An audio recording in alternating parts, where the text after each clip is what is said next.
I slid into my husband's car and discovered a tube of intimate lubricant in the glove box. I didn't utter a sound. I quietly swapped it for a tube of heavy-duty industrial adhesive. The events that followed compelled our neighbors to urgently dial the emergency number for the fire service. I'm so happy you're here. If you're viewing this, please show your support by liking and subscribing to my channel, and let me know in the comments where you're hearing my tale of retribution from. I'm curious to see how far it has reached. I was seated at the kitchen table. The quiet in the home was as dense as a coastal mist, a silence that had turned into a permanent, unwanted resident. The antique clock on the wall, a marriage present from my deceased mother, ticked with a persistent, blaming cadence. Every tick was an agonizing recollection of an existence I was starting to fear was an exquisite, carefully constructed falsehood. My spouse, Julian, had just come back from one of his innumerable professional dinners. He appeared not just drained, but tormented, as though he bore the burden of a truth too crushing to share. His face was a chart of weariness and shame, creases carved around his eyes and mouth that I'd never seen before. He threw his coat onto the couch with a fatigue that seemed acted, loosened his necktie as if it were a restraint he was anxious to be free of, and fell onto the mattress, the old springs creaking under him, without even taking a shower. The subtle aroma of his pricey aftershave lingered, but it was tainted with a new, unfamiliar scent, a sugary floral perfume that seemed like an invasion, an audacious admission from a life I hadn't known he lived. A short while later, the soft drone of his snoring permeated the house, a noise that once soothed me, but now sounded like a taunting melody, a lullaby for a simpleton. I stood, moving with the silent, skilled elegance of a wife of 4 decades, and started to clean the disorder he'd created in the living room. His jacket, his billfold, his mobile, his aging computer. The phone display was still illuminated, a new message shining like a malevolent sign. I scowled. Julian never used email. He constantly said, "Juliet, all this technology is too complex. I prefer to simply phone."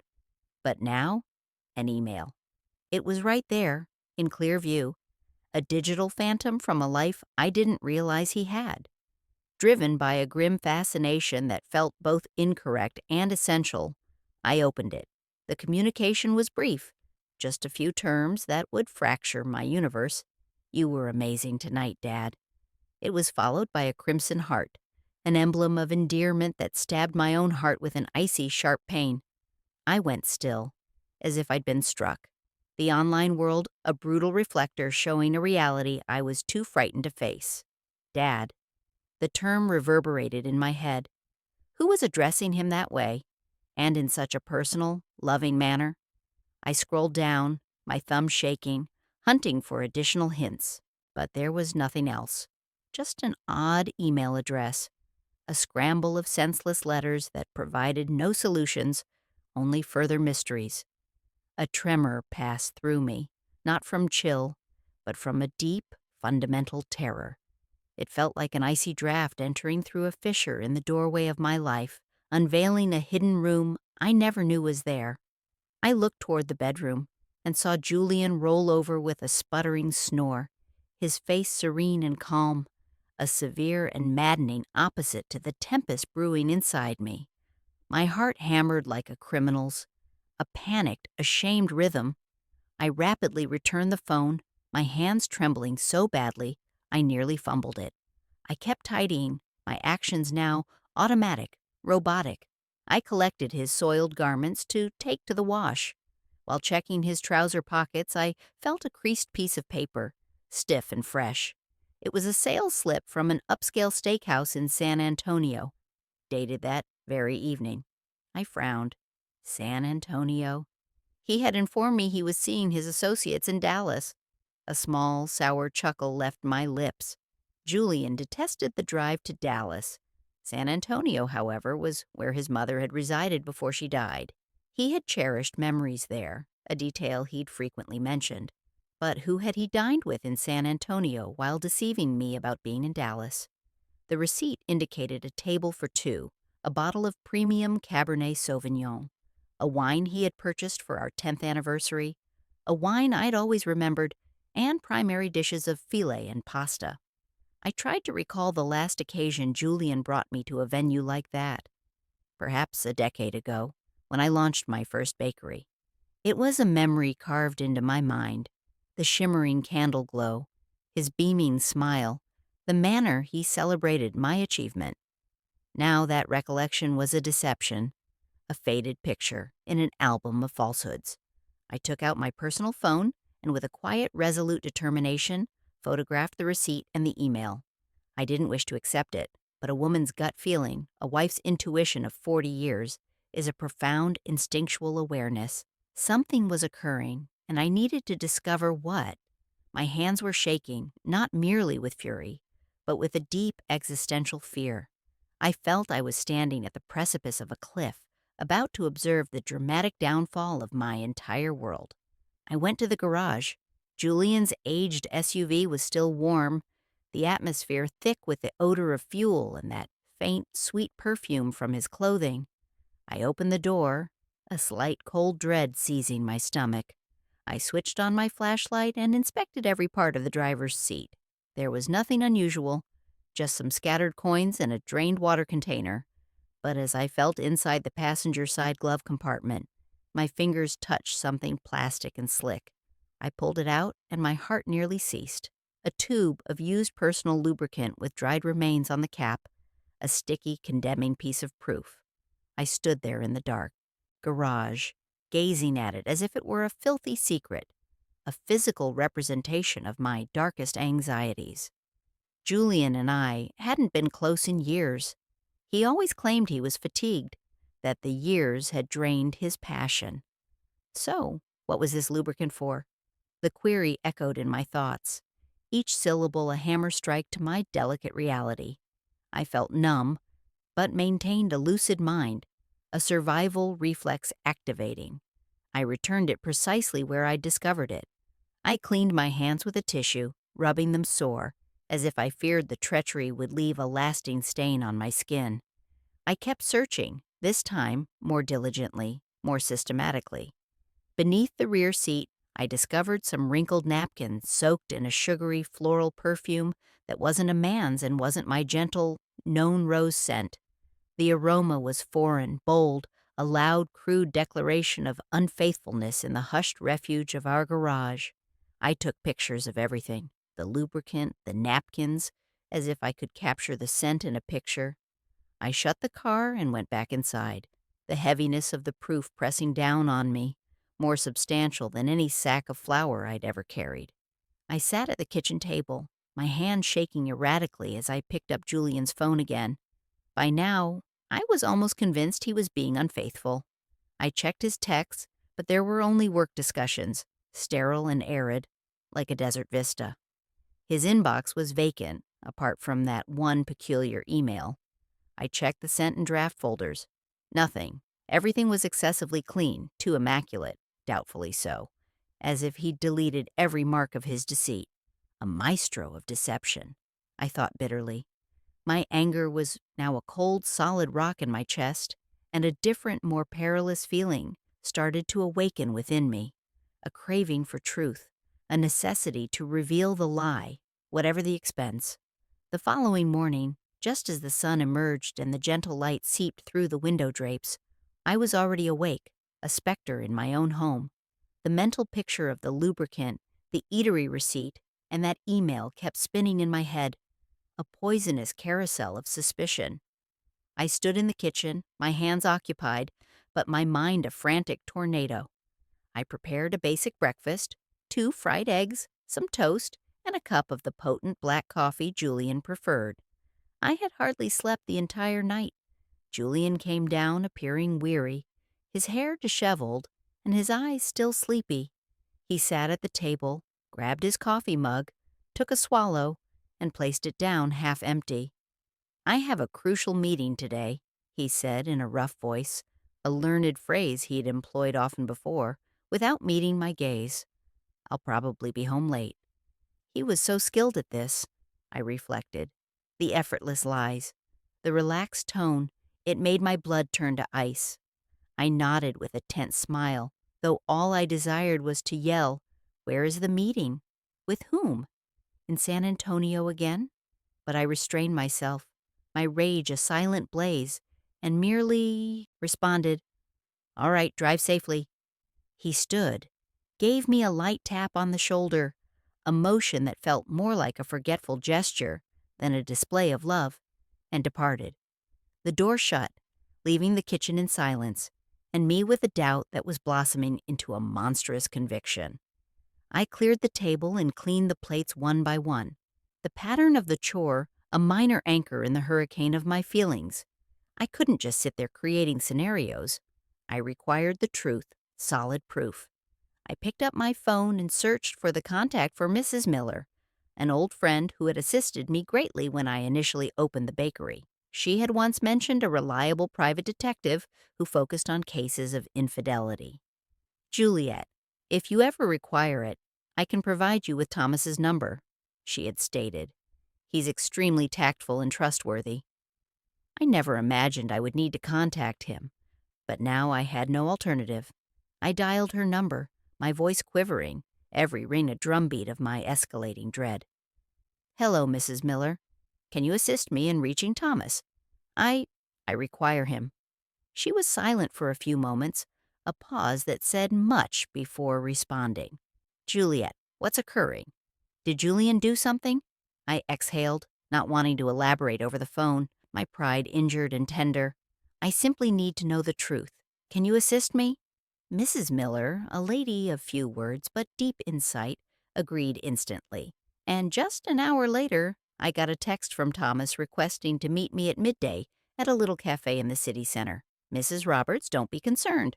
I will assist you," he typed. The message was brief, but it was sufficient to provide a sliver of solace, a rope in an ocean of deception. At noon, I visited the cafe, a small spot with aged wooden tables and the smell of roasted coffee saturating the air. A scent that normally relaxed me, but now felt oddly alien. I selected a private nook where nobody would see me, a shadow in a space full of illumination. Thomas entered, a man in his middle years, short and solidly built, wearing a plain light blue shirt and thoughtful eyes that appeared to interpret everything, to see past the exterior of things. I gave him a flash drive containing the pictures I'd taken the previous night, the strange email, the restaurant receipt, the lubricant tube, and a few napkins. "This is all I possess," I stated, my voice unsteady. "I'm uncertain, but I believe my spouse is being unfaithful." The words tasted like cinders. Thomas nodded, examining each picture on his phone, his face expressionless, a professional mask concealing whatever opinions he held. He meticulously wrote notes in a tiny notepad. "Mrs. Roberts, I comprehend. I'll begin shadowing Mr. Roberts this afternoon. Don't fret. I'll update you as soon as I can." I looked at him, attempting to suppress the tears scorching my eyes. "Thank you," I uttered softly. "I just want to know the reality, whatever it might be." Thomas nodded, with a sympathetic expression, a spark of comprehension in his gaze. "I'll do my utmost, return home, and avoid any action that could cause suspicion." I exited the cafe and walked among the throng, but I felt a solitude I had never known before. 40 years of matrimony, a lifetime constructed on a base of trust that was now disintegrating under my feet. I had placed all my faith in Julian. I always thought he was a family man, a person who would stand by me through any hardship. He was my foundation, my anchor, and now here I was, employing a stranger to trail my own husband. The irony was a bitter pill to swallow. I felt I was in a terrible film, a character in a play I never tried out for. That evening, as I sat in the bakery, the familiar smell of yeast and flour, a constant calming presence while reviewing delivery bills, my phone vibrated. A message from Mr. Thomas. I opened it, my heart hammering a mile a minute, the blood thundering in my ears. It was a picture of Julian in the light blue shirt he frequently wore, entering a luxurious restaurant, hand in hand with a woman. I enlarged the picture, and my heart halted. It was Allison, my daughter-in-law. She was wearing a form-fitting black dress with dramatic cosmetics, deep red lipstick, and her hair unbound. They didn't resemble father-in-law and daughter-in-law, but a couple on a romantic outing. Their bodies inclined toward one another, a mutual secret between them. I sank into my seat, my hand trembling as I gripped the phone. Allison, how was this feasible? At family events, she and Julian always behaved distantly, hardly speaking to each other. I now realized it was a skillful act, a show for my benefit. Mr. Thomas sent additional photos. In one, they were seated in a secluded booth, the table decorated with candles and blossoms. Allison was leaning toward him, grinning, and Julian was clinking her glass with an uncommonly affectionate stare. I saw the photo and felt a devastating agony in my chest. In 40 years, I had never witnessed him look at me in that manner, not even in our youth, when I was that girl from San Diego with long locks and a glowing smile. He looked at me that way, a gaze of sincere admiration, of an affection I believed was mine. Now it was hers. In the dead of night, a video arrived from Mr. Thomas. The clock on the wall showed 2 a.m. I put on my headphones, a frantic attempt to contain the secret, and pressed play. My hands were so unsteady I nearly dropped the phone. In the video, Allison leaned close to Julian's ear, murmuring something that made him laugh heartily, a sound that was a stranger to me. Her voice sounded sugary, her eyes glimmering under the restaurant lights. Then they stood and departed, and Julian, ever the gallant man, opened the car door for her, as if she were a lady and he were her sweetheart. I replayed the video repeatedly, a self-imposed torment. Each repetition felt like another stab to the heart. Allison, my daughter-in-law, whom I had treated as my own child, whom I had instructed in making our family's classic flan, and Julian, the man I had devoted my entire life to, with whom I had built a family. What were they doing behind my back? Behind Daniel's back? The inquiries were a tidal wave, menacing to submerge me. I saved all the pictures and the video to a flash drive, documenting every detail, date, time, location, even the restaurant's name. My hands functioned automatically, but my mind was in turmoil. I didn't want to accept it. I couldn't accept Julian, and Allison were capable of something so base, so brutal. But the proof was right before me, undeniable, a mountain of evidence. I remained in the bakery among trays of sweet pastries that smelled delightful, but I felt as if my world was disintegrating. I recalled the early days of the enterprise, when Julian would assist me in carrying sacks of flour, when we would chuckle together in that small kitchen, our aspirations as vast as the sky.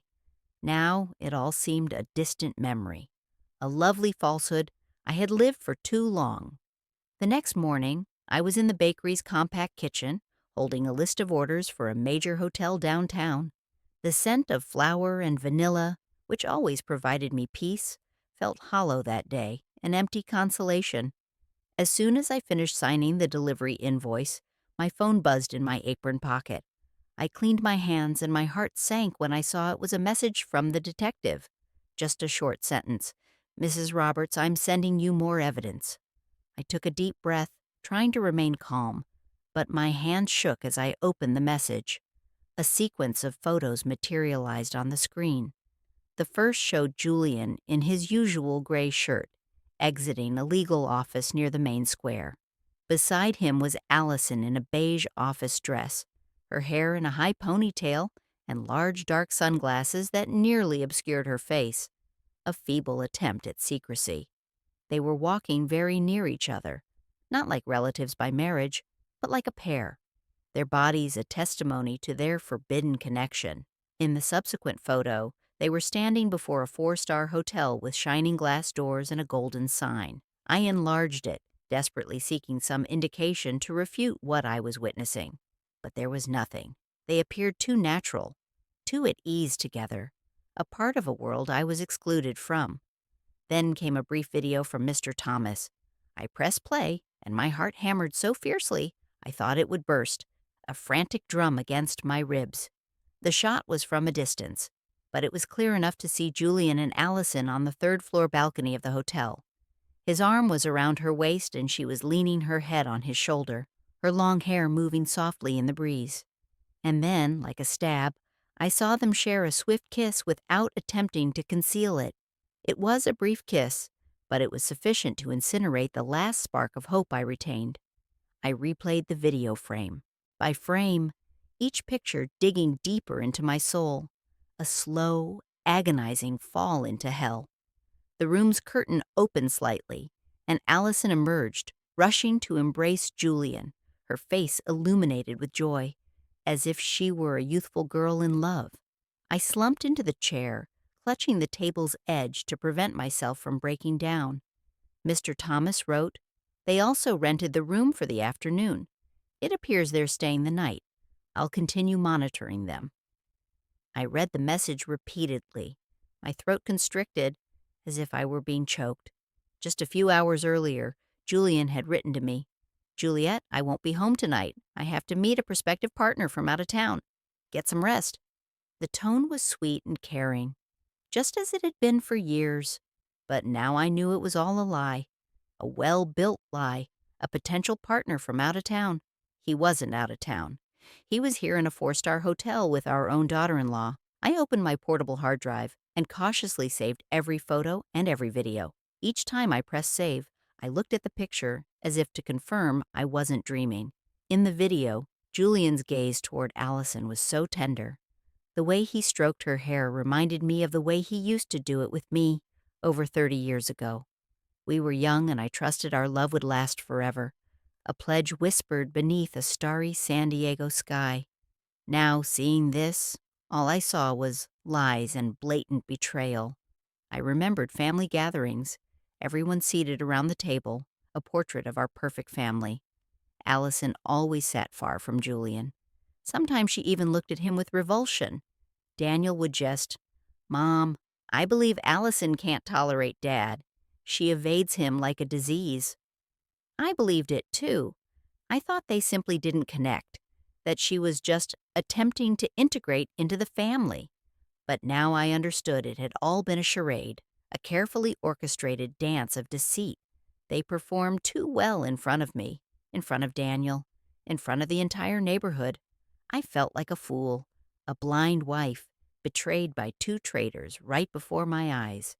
People were continuing their lives unaware of what was occurring on that hotel balcony. But Mr. Thomas had captured the ideal moment like a silent hunter, a snapshot of my reality. I replied to him, "Thank you. Please continue observing. I need to know everything." He answered briefly, "I will. Remain calm."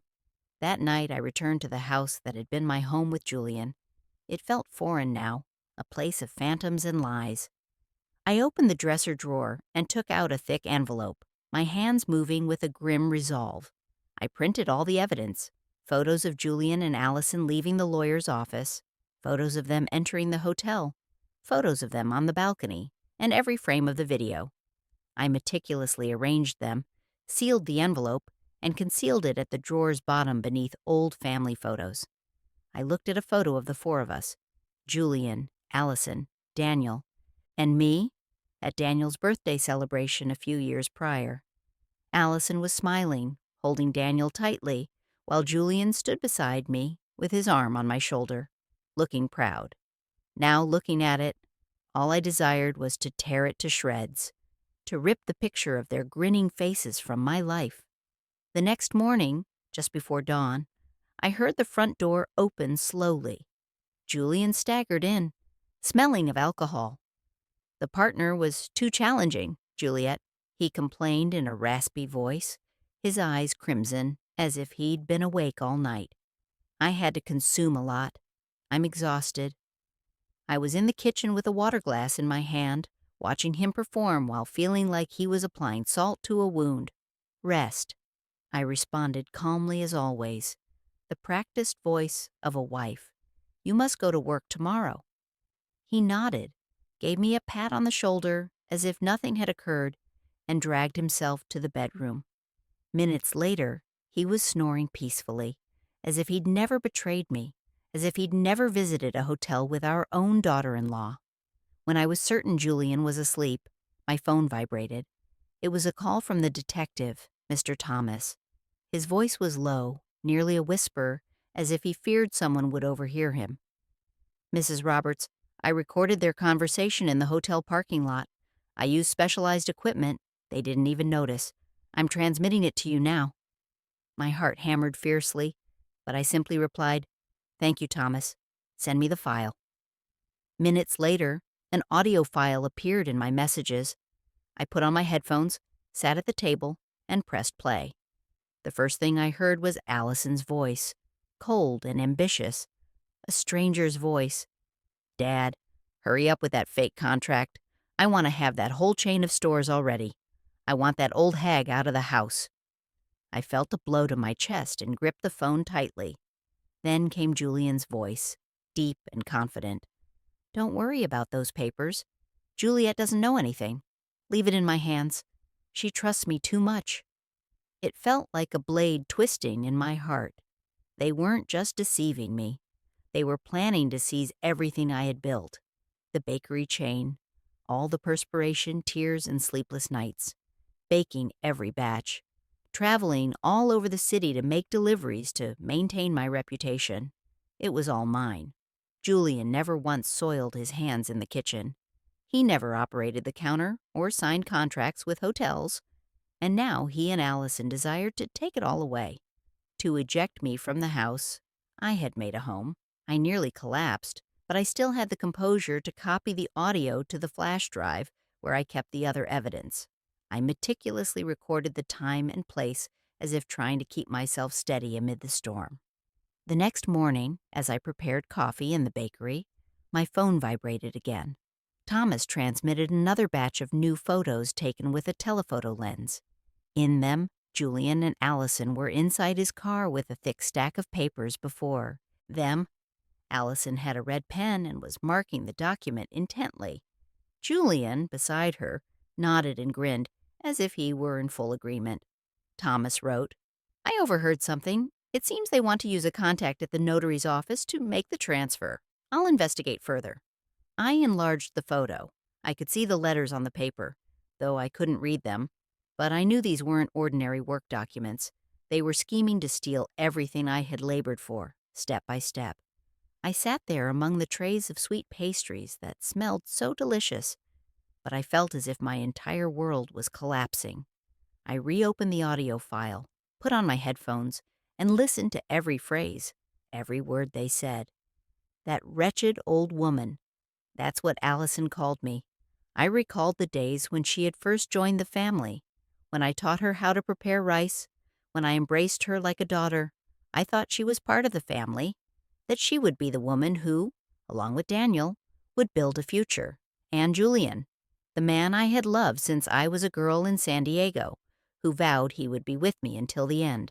They had made a mockery of me, a fool who still believed in love and family. A regular customer entered Mrs. Peterson, who always purchased pastries for her grandchildren. "Juliet, your bakery has been crowded lately. Your chain of stores is growing. I'm so proud of you," she said, her voice warm. I forced a smile and replied, "Thank you. I'm doing my utmost." But inside, I was a wreck. I wondered what she would think if she knew the truth. Would she see me as a strong woman, or just a fool betrayed by her husband and daughter-in-law? I wrapped Mrs. Peterson's pastries, said goodbye at the door, and sank into my seat, my hands on my head. I wanted to weep, but no tears emerged.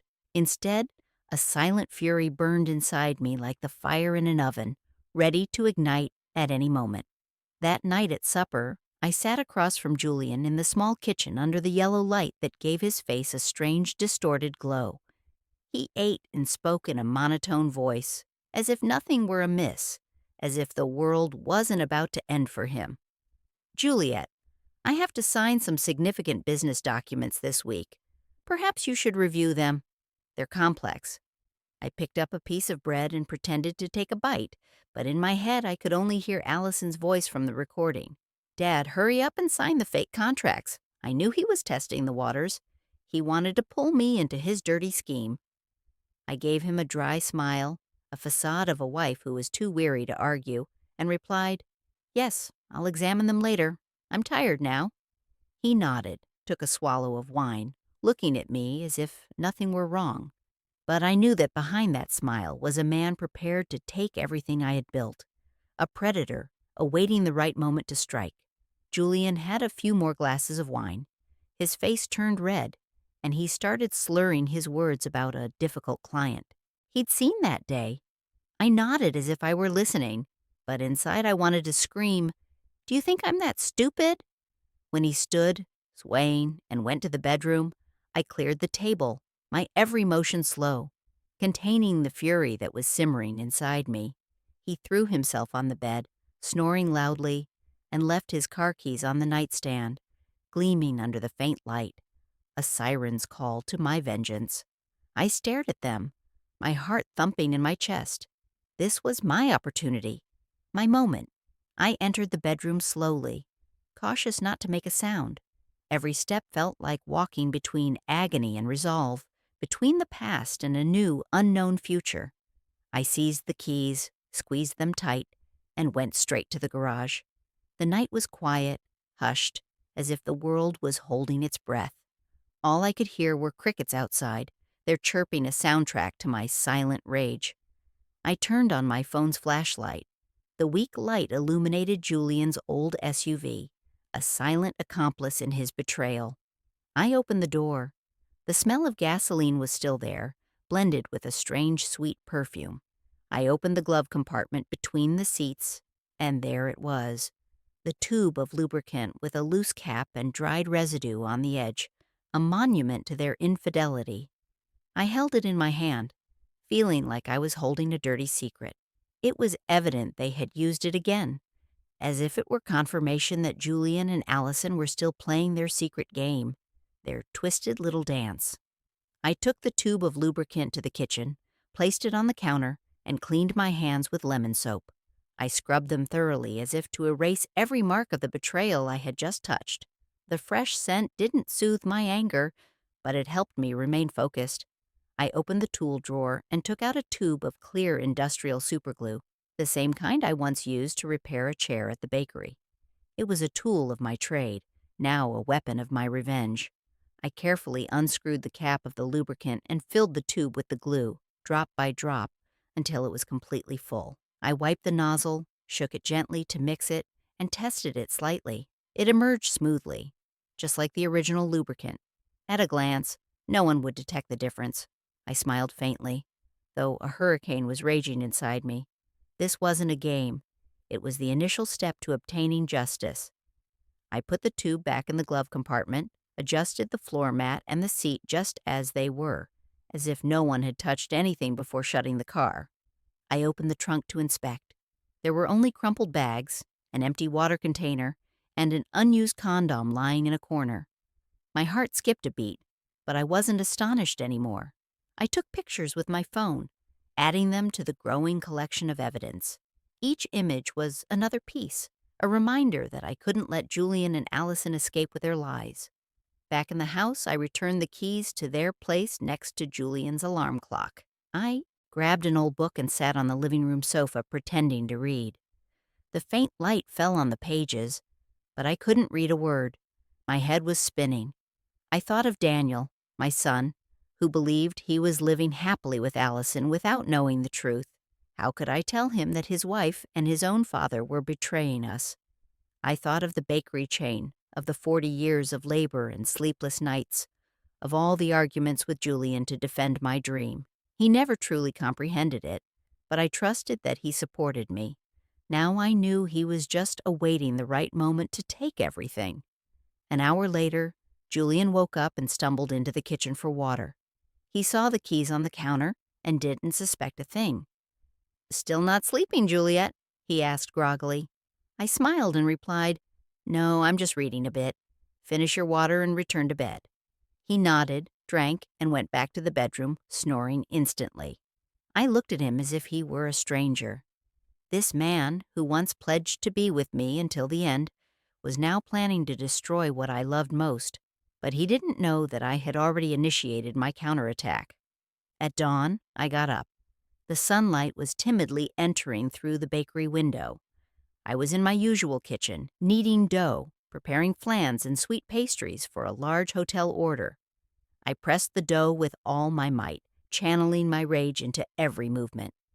When I returned home for breakfast, I made an effort to keep a calm face. Julian was already up with a cup of black coffee in his hand. I served him eggs and toast. "Julian," I said calmly, "I have to travel to Nashville tomorrow to sign a contract with a new partner. I'm sure I'll be home late. Can you handle dinner?" I watched him from the corner of my eye. He looked up surprised, but in his eyes something was glimmering that wasn't concern. It was relief. "A big contract?" he asked, taking my hand with a feigned tenderness. "Don't worry. Go ahead. I'll manage it." But that spark in his eyes, that slight curve of his lips, as if a weight had been lifted, pierced my chest. He desired me to leave, and I knew precisely why. I smiled and nodded. "Thanks. I'll call you if I return late." He took another swallow of coffee. Then he stood, saying he had to get to the office early. As he left, I saw he had left his phone on the table, and the screen lit up with a missed call. The name that appeared was A.T. I frowned. My heart pounded. Allison Thomas. I was certain it was her. Before I could touch the phone, Julian came back, grabbed it in a hurry, and turned off the screen in front of me. "I forgot it," he mumbled with a forced smile. And he was gone. I stood there watching the door close, feeling as if I had been slapped. He wasn't even bothering to conceal it anymore. That day, I worked like a machine, delivering bread, signing invoices, and smiling at customers. But my mind was only focused on Julian and Allison. I couldn't let them continue their charade, behind my back and Daniel's. I required more evidence to hear from their own mouths what they said when they thought no one was listening. That night, I pretended to be exhausted. I went to bed early and told Julian, "I have to wake up early tomorrow to catch the bus, so I'm going to sleep." He nodded, gave me a pat on the shoulder. "Rest, Juliet. Be cautious on your trip tomorrow." I lay down and closed my eyes, but I sharpened my hearing, attentive to every sound in the house. Close to midnight, when Julian's snoring stopped, I heard him get out of bed quietly. The faint light from his phone shone in the darkness. He left the room with his phone, thinking I was asleep. I stayed still, my heart pounding. Then I slowly got up and followed him on tiptoe. I hid behind the thick living room curtain and saw him standing in a dark corner near the window. He put the phone to his ear and spoke softly. "Yes, of course. Come over to the house tomorrow. We won't have to go to a hotel anymore. Juliet has to leave town to sign a contract and she'll be back late." I heard a soft giggle from the other side. Allison's sugary voice. "That's great, Dad. Finally we can relax." Julian laughed, replying, "Yeah, come early. I'll be waiting." I stood there behind the curtain, feeling my blood boil. They weren't just deceiving me. They were planning to turn my house, my son's home, and mine into their meeting place. I returned to the bedroom in silence, opened a drawer, and took out Daniel's old recorder, the one I purchased him for college to record his classes. I checked the battery, put in a new one, and turned on continuous recording. I concealed it behind the bookshelf in the bedroom next to the headboard, certain it would capture everything. I carefully adjusted the cable and covered it with a family photo frame, the photo of the four of us at Daniel and Allison's wedding. Looking at it, I felt a bitter taste. Allison's smile, Julian's embrace. Now, they were all lies. Before going back to bed, I checked again that the recorder was functioning. I placed the photo frame just right to hide the cable. Then I lay down, pretending to be asleep. Julian came back to the bedroom, threw himself on the bed, and snored as if nothing were wrong. But my eyes were wide open in the darkness, more awake than ever. I reached for the clock and set the alarm for earlier than usual. I closed my eyes, but not to sleep. I was ready for the subsequent step of my plan. I woke up at 5 in the morning when it was still dark. Only the faint light from the streetlights was coming through the window. The house was silent. All I could hear was Julian's steady snoring from the bedroom. I was in the kitchen with a cup of cold coffee in my hand, staring at the skillet of oil that was already on the stove. It was the final step of my plan, a simple smoke trap, but sufficient to reveal the truth. I tied a thin string to the stove's igniter. I ran it over to the window and attached it to a heavy object, an old coffee can I discovered in the cabinet.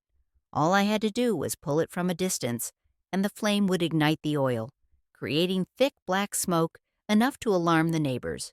I opened the window by the stove slightly so the smoke could escape.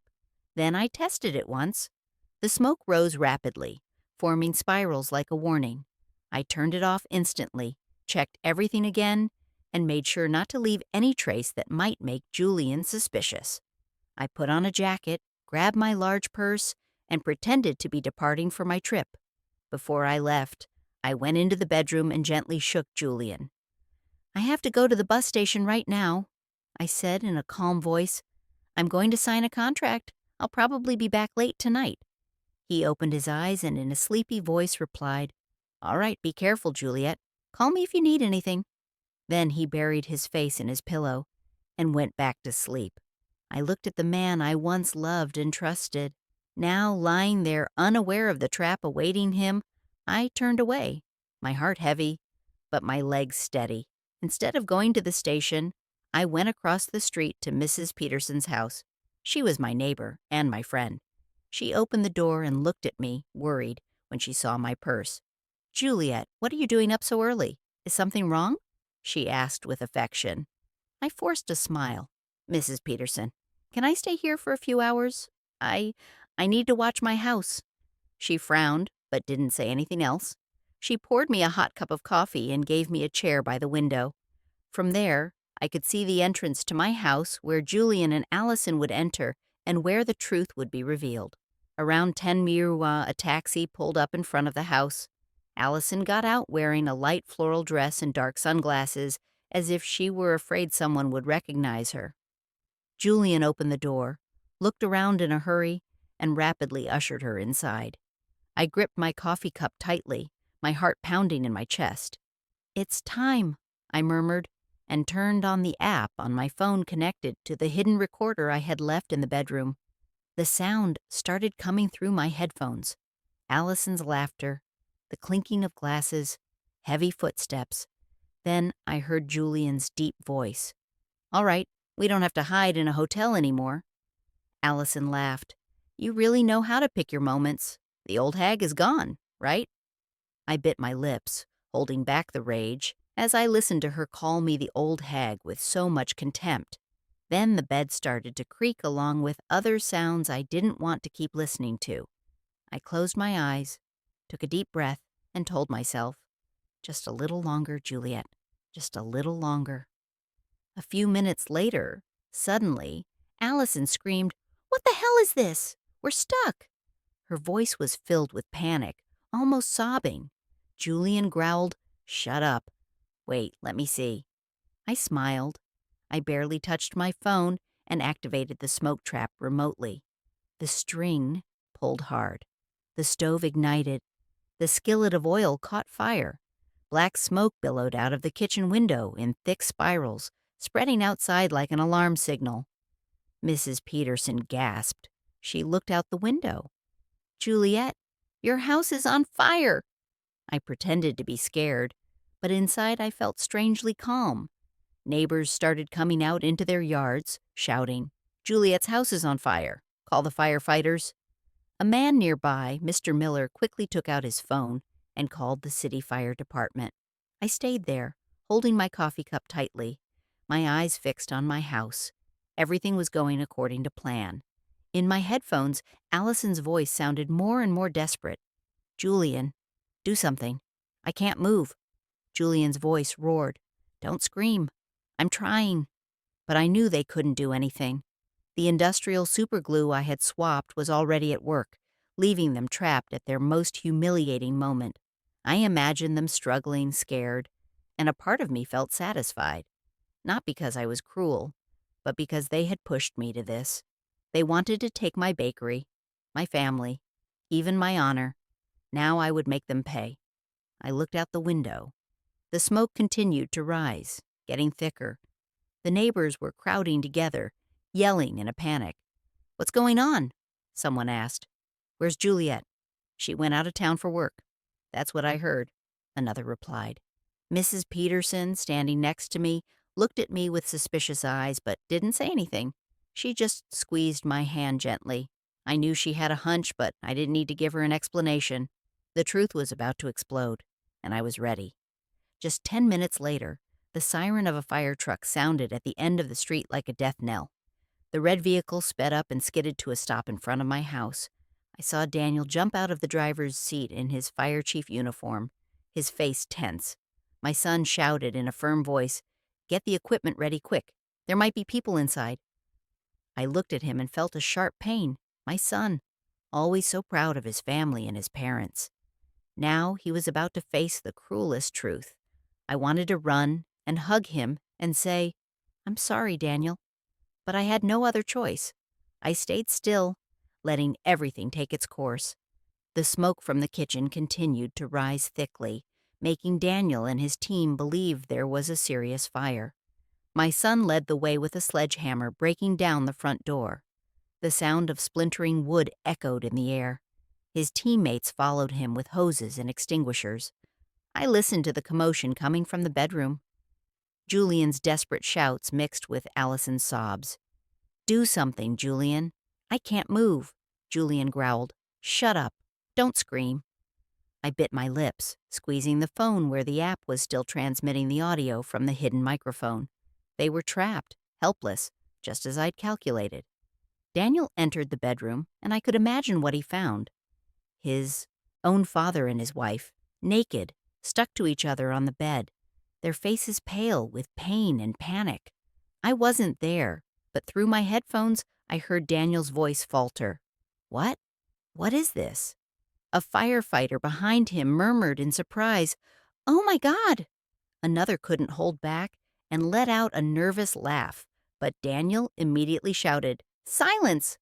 I knew that cry wasn't just to maintain order, but my son's last attempt to hide his pain. The humiliation was now exposed not just to Daniel, but to the entire fire team and the whole neighborhood. A firefighter ran out and told Daniel, "Chief, the smoke is under control. It was just a small oil fire, nothing serious." But Daniel didn't reply. I figured the young man was still in the bedroom, frozen by what he was seeing. The neighbors started to arrive, crowding in front of the door, pointing and whispering. "What's happening?" "It's Julian and his daughter-in-law," a woman shouted, her voice full of amazement. "Oh my God, how could this have happened?" Another chimed in. Mrs. Peterson, standing next to me, took out her phone and silently started recording, moving the camera closer to Julian and Allison, who were writhing in bed, their faces contorted with pain. She looked at me with eyes full of pity and anger. "Juliet, you knew about this, didn't you?" I didn't answer. I just nodded softly without taking my eyes off the window. Daniel came out of the bedroom. I heard the thud of his boots on the hardwood floor. Through the headset, I heard Julian shout in a raspy voice, "Get everyone out of here! Close the door, Daniel!" But it was too late. The whole neighborhood was gathered, their faces showing disdain, their whispers sounding like a chorus of shame.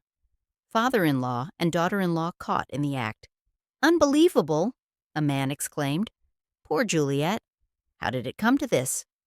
Another sighed. The firefighters, after a moment of hesitation, had to act. They wrapped sheets around Julian and Allison, trying to cover their stuck-together bodies, and carried them out on stretchers.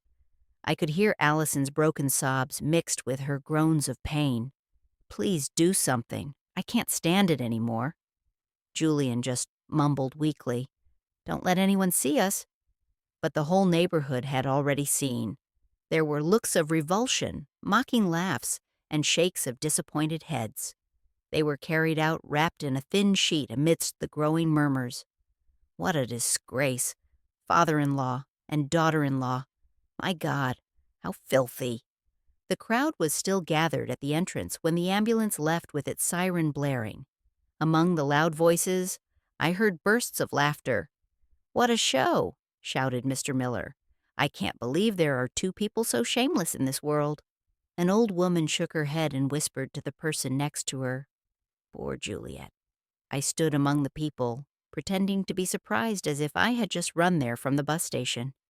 Daniel stood motionless in the yard, his arms hanging, his face pale as a ghost. His teammates avoided looking at him and quietly gathered their tools.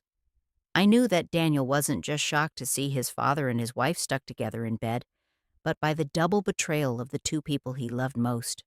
I wanted to run and hug him to tell him I was sorry for letting him see something like that, but I held back and walked behind Mrs. Peterson, who silently accompanied me to the hospital. We sat in the third-floor hallway, waiting while I maintained the concerned look of a wife who had just found out her house had been on fire. Hours later, a doctor came out, sweat on his forehead. He looked at me and spoke in a low voice. "Mrs. Roberts, we managed to separate them. Fortunately, there was no serious damage. They just need some skin ointment." I nodded, pretending to be relieved, while my fingers discreetly brushed against my purse where I had hidden 2 tubes of thick mustard I had prepared. "Thank you, doctor," I said, my voice trembling to hide my plans. "Can I see them?" He nodded and led me to the nurse's station where they gave me 2 tubes of ointment. The nurse, a young woman, looked at me with compassion. "Ma'am, this is a very difficult situation. I'm so sorry." I gave a weak smile, and the moment she turned around, I swapped the tubes for the mustard I had in my purse. My hands moved quickly and confidently, as if I had rehearsed it hundreds of times in my head. I entered the hospital room with a tube of mustard in my hand, feigning concern. "Julian, Allison, are you okay?" Allison was in bed, her hair a mess, her eyes red, unable to look at me. Julian, still pale, mumbled, "Juliet, I can explain." But I didn't let him continue. I placed the tube of mustard on the table next to the bed and left. Minutes later, a gut-wrenching scream came from the room. Allison was covering her face, crying, "It burns. My skin is on fire." Julian was writhing in bed, cursing. "What the hell is this? Who did this?" The entire hallway was in an uproar. Patients and family members came out to look. An old woman whispered to her son, "It's them. The couple from the video this morning on the internet. The father-in-law with the daughter-in-law. What a disgrace." Another added, "They deserve it." The doctor ran into the room, asking the nurses to clean their skin and apply a neutralizing agent. But the humiliation of Julian and Allison was already public, impossible to stop. Mrs. Peterson's video of them being carried out on a stretcher had spread throughout the neighborhood and on social media. I was in the hallway, listening to the murmurs, feeling as if the whole world were witnessing the downfall of those 2 traitors. When the crowd dispersed, Daniel entered the room with a thick folder in his hand. I'd called him as soon as the ambulance left, asking him to get the envelope with the evidence I had saved in the drawer and the 2 divorce papers I had ready. He handed me the folder, his gaze empty without saying a word. I opened it, took out the documents, and placed them on the table in front of Julian and Allison. I looked at him directly in the eyes, my voice cold but firm. 40 years of marriage end here. Sign these, and then do whatever you want as long as you disappear from my son's life and mine." Allison collapsed, crying, looking at Daniel. "Honey, forgive me. I made a mistake. Please, I beg you, forgive me." But Daniel just looked at her, his gaze as hard as stone, and left without saying a word. Julian tried to grab my hand, his voice trembling. "Juliet, listen to me. I didn't want this." I pulled away, cutting him off. "Don't say anything else, Julian. You chose this path." He yelled desperately, "Juliet, please." But the nurse came in and warned, "Be quiet. This is a hospital." I turned and walked away without looking back. In the hallway, I saw Daniel leaning against the wall, his head in his hands. I walked over and put my hand on his shoulder, but he didn't lift his face. "Mom," he whispered, his voice broken. "Why did it have to be Dad? Why her?" I didn't answer. I just hugged him tightly, sharing his pain with my own. In that moment, I knew that Julian and Allison had lost everything, their honor, their marriage, even their dirty plan. But Daniel and I had also lost a family, I only hoped that with time, we would find peace. A few weeks after the scandal, my bakery was busier than ever. The little bell on the door wouldn't stop ringing. Customers came in and out with smiles and compliments. "Juliet, you're so strong," Mrs. Peterson said, holding a bag of freshly baked flan. "The whole neighborhood is proud of you for how you defended your family business amidst all that filth." I smiled and thanked her. People supported me. They called me a strong woman, but only I knew that strength came from the broken pieces of my heart. Every time I looked at the oven where I had worked with sweat and tears for 40 years, I remembered Julian and Allison, who wanted to take everything from me, but failed. And I'm still here with my bakery, with Daniel, and with a new life. Daniel moved in with me right after that day. He didn't talk much about what had happened, but I noticed the change. He wasn't the cheerful, always laughing Daniel he used to be. His eyes now looked deep, as if they carried a wound that wouldn't heal. "Mom, I want to stay here for a while," he told me the first night as he came in with his suitcase. "I'm going to help you run the bakery, talk to clients, whatever you need." I hugged him. I felt the warmth of the son I had raised and just nodded without asking anything. I knew Daniel needed time, and so did I. Every morning we opened the bakery together. I prepared the oven and arranged the trays, and Daniel reviewed invoices and called hotels and restaurants. "Mom, the Grand Hotel wants to increase their sweet pastry order for next week," he called out to me from the cash register, his voice calm, but without its usual brightness. "All right," I replied. "Confirm the order. I'll prepare more dough." These simple moments gave me a peace I hadn't felt in years. There were no more fake looks from Julian, no more sweet and calculating voice from Allison. It was just Daniel and me taking care of what we still had. Dinners were just the two of us now. We sat face to face in the small kitchen, eating simple meals. Sometimes rice with beans and chicken, sometimes just bread with coffee. "Mom, can you make me some flan this weekend?" he asked me one night with a faint smile, the first I had seen since the scandal. "All right," I replied, relieved. "But you have to help me stir the caramel." He nodded, and in that moment I felt that we were slowly but surely recovering. I started making time for myself, something I almost never did in 40 years. I joined a cooking club at the community center where women my age shared recipes and told their stories. "Juliet, you make the best flan in the neighborhood," a woman told me, laughing when I brought a tray. I replied, smiling, "It's a little trick I learned back in San Diego." I also started going to church on weekends. I would sit in silence with the light of the stained glass windows on my face and pray, not for Julian or Allison, but for Daniel, for myself, so that we would find the strength to move forward.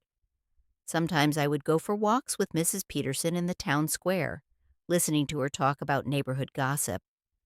"You know, Juliet," she would say, her eyes shining.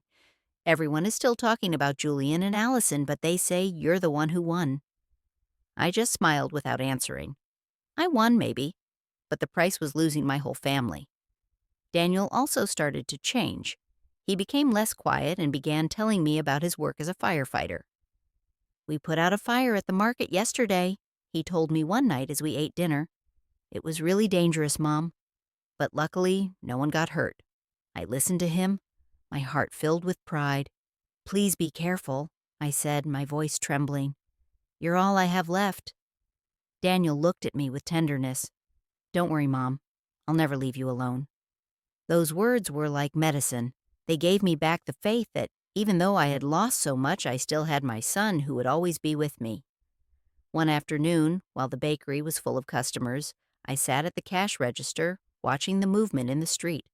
The bell on the door rang nonstop. The smell of sweet bread filled the air. I looked at the trays of flan and pastries and thought about the entire journey. I had built this bakery with my own hands, from a girl in San Diego to a woman who knew how to endure. Julian and Allison wanted to take everything from me but failed. I kept my bakery. I kept Daniel, and most importantly, I kept myself. Did you enjoy my story? And which city are you listening from? Let's meet in the comments. If you like the story, you can support me by sending Super thanks, so I can keep bringing more stories like this. Thank you so much for your sweet support. I'm looking forward to your comments on the story. On the screen, you can see two new life stories that I highly recommend. There's so much more on my channel. Don't forget to subscribe. See you in the next life story. With love and respect.